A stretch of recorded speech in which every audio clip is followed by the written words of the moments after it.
एक समय की बात है, गोकुल नाम की सोसाइटी में एक परिवार रहने आया। वो लोग उस सोसाइटी में नए नए ही आए थे।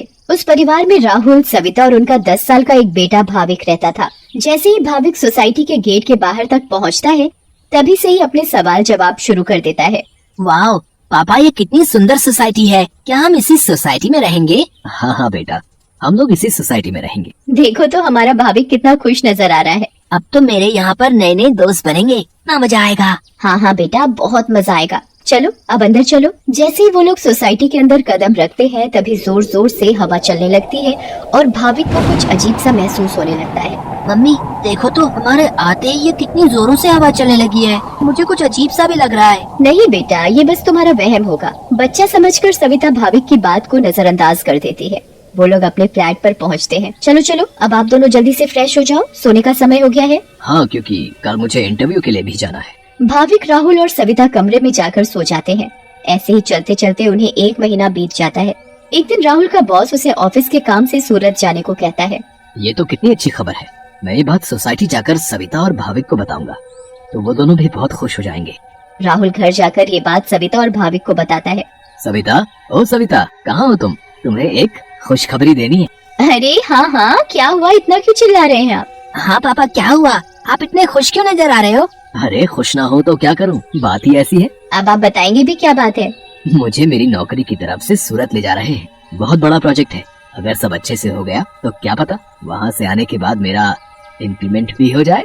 अरे वाह, ये तो बहुत अच्छी खबर है। वाह पापा, आप तो सूरत जा रहे हो। मैं भी जाऊंगा, मैं भी जाऊंगा।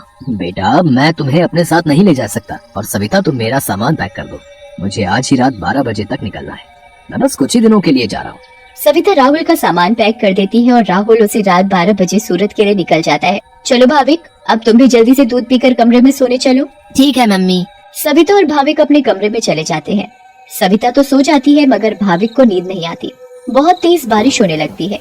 भाविक बालकनी में जाकर खड़ा हो जाता है और बारिश के मजे लेने लगता है। वाह, कितना सुंदर नजारा है। भाविक की नजर अचानक सामने वाले फ्लैट पर पड़ती है, तो वहाँ एक मोमबत्ती जल रही होती है। ये क्या है? ये सामने से कैसी रोशनी दिखाई दे रही है? ऐसा लग रहा है जैसे कोई मोमबत्ती जली हुई हो। अगर जब से हम यहाँ आए हैं, तब से तो ये फ्लैट बंद पड़ा है। भाविक को फिर अचानक से एक औरत चलते हुए दिखती है। अरे ये औरत कौन है? कहीं यहाँ कोई भूत तो नहीं? मम्मी, मम्मी, भूत, भूत, मम्मी, मम्मी बचाओ, मुझे बचाओ। क्या हुआ बेटा, क्या हुआ? तुम इतना क्यों घबरा रहे हो? मम्मी, वो भूत, भूत। क्या बोले जा रहे हो तुम? ठीक से बोलो, मुझे कुछ भी समझ में नहीं आ रहा है। मम्मी, मुझे नींद नहीं आ रही थी तो मैं बालकनी में जाकर खड़ा हो गया और बारिश देखने लगा। तभी मैंने सामने के फ्लैट में जलती हुई मोमबत्ती देखी और एक औरत को देखा। नहीं बेटा, ये भूत भूत कुछ नहीं होता। ये तुम्हारे मन का वहम है। नहीं मम्मी, मैं सच कह रहा हूँ। नहीं बेटा, चलो अब सो जाओ, रात बहुत हो रही है। नहीं, मैं आपको लेकर जाता हूँ। अच्छा चलो, दिखाओ कहाँ है भूत। फिर भाविक सविता को बाहर लेकर जाता है। कहाँ है भूत? मुझे तो कहीं कोई नहीं दिख रहा। मम्मी देखो, वहाँ पर देखो, वो सामने वाले फ्लैट में। अरे बेटा, कुछ भी नहीं है वहाँ पर। नहीं मम्मी, मैं झूठ नहीं बोल रहा। अच्छा ठीक है ठीक है, चलो अब जल्दी कमरे में जाओ और सो जाओ। फिर वो दोनों कमरे में जाकर सो जाते हैं। भाविक, अब तुम्हें डरने की कोई जरूरत नहीं है। मैं तुम्हारे साथ सो रही हूँ ना, अब तुम आराम से सो जाओ। अगली सुबह भाविक सोसाइटी के दूसरे बच्चों से मिलता है। तुम सबके नाम क्या है? मेरा नाम पिंकू है। मेरा नाम सोनू है। और मेरा नाम गोली है। सारे बच्चे मिलकर पूरा दिन खूब मस्ती करते हैं। फिर रात में सारी औरतें सोसाइटी कंपाउंड में बातें करती हैं। तभी सविता रात की बात सारी औरतों को बताती है। दूसरी ओर भाविक और उसके सारे दोस्त लुका छुपी खेल रहे होते हैं। पिंकू गिनती करना शुरू कर देता है। तभी सारे बच्चे इधर उधर छिप जाते हैं, मगर भाविक खेल खेल में अपने फ्लैट के सामने वाले फ्लैट के दरवाजे तक पहुंच जाता है। उसे ये पता नहीं होता कि ये वही फ्लैट है जिसमें कल रात उसने एक औरत को जलती हुई मोमबत्ती के साथ देखा था। अरे ये दरवाजा तो खुला हुआ है और यहाँ तो कितनी सारी लाइटें हैं। चलो अब मैं जल्दी से इस घर में छिप जाता हूँ ताकि मुझे कोई ढूंढ ही ना पाए। वो जगह ठीक है, मैं उस कमरे में जाकर छिप जाता हूँ। भाविक जैसे ही उस फ्लैट के कमरे की ओर जाने लगता है, वैसे ही बाहर की सारी लाइट्स लुप लुप होने लगती हैं। ये क्या हो रहा है यहाँ पर? अचानक ये लाइटें लुप लुप कैसे होने लगी? भाविक इधर उधर देखने लगता है। तभी भाविक की नजर दरवाजे के ऊपर पड़ती है। दरवाजे के ऊपर क्या लिखा हुआ है? भूत! मम्मी, मम्मी बचाओ, बचाओ!